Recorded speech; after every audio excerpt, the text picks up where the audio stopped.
बिस्मिल्लाहिर्रहमानिर्रहीम, अस्सलाम वालेकुम, वेलकम टू माय चैनल दावत इस्लाम। मैं हूं आपका दोस्त शफकत अली ऑफिशियल।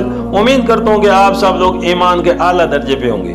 सूरतुल निसा की आयत नंबर 154 का तर्जमा, और उन लोगों पर तूर को उठाकर उनसे उस फरमान के एताद का ऐद लिया, हमने उनको हुक्म दिया कि दरवाजे में सजदा रेज होते हुए दाखिल हो। हमने उनसे कहा कि सुब्बत का कानून न तोड़ो, और उस पर उनसे पुख्ता ऐद लिया। सूरतुल निसा हाशिया नंबर 184। शरई फरमान से मुराद वो अहकाम है जो हजरत मूसा अलैहिस्सलाम को तख्तियों पर लिख कर दिए गए थे। सूरत अराफ रकू 17 में उसका जिक्र ज्यादा तफसील के साथ आएगा, और ऐसे मुराद वो मिसाक है जो कोई तूर के दामन में बनी इसराइल के नुमाइंदों से लिया गया था। सूरत बकरा आयत नंबर 63 में उसका जिक्र गुजर चुका है, और सूरत अराफ आयत नंबर 171 में फिर उसकी तरफ इशारा आएगा।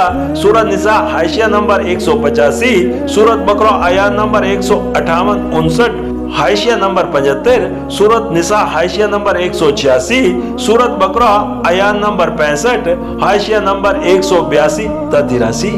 सूरतुल निसा के आयत नंबर 155 का तर्जमा, आखिरकार उनकी आयत शिकनी की वजह से, और उस वजह से कि उन्होंने अल्लाह की आयत को झुटलाया और मुतअद्दिद पैगंबरों को नाहक कत्ल किया, और यहाँ तक कहा कि हमारे दिल गिलाफों में महफूज हैं। हालांकि दर हकीकत उनकी बातिल परस्ती के सबब से अल्लाह ने उनके दिलों पर ठप्पा लगा दिया है, और उसी वजह से ये बहुत कम ईमान लाते हैं।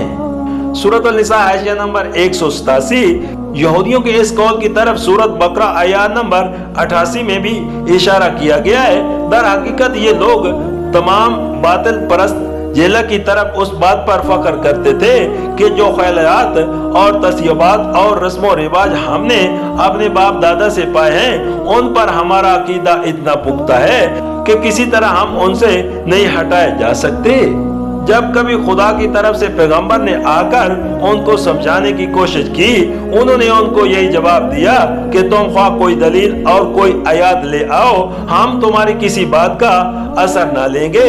जो कुछ मानते और करते चले आए वही मानते रहेंगे और वही किए चले जाएंगे। मुलाहिजा हो सूरत बकरा हाशिया नंबर 94, सूरत निसा हाशिया नंबर 188। ये जुमला मुतअद्दरजा है।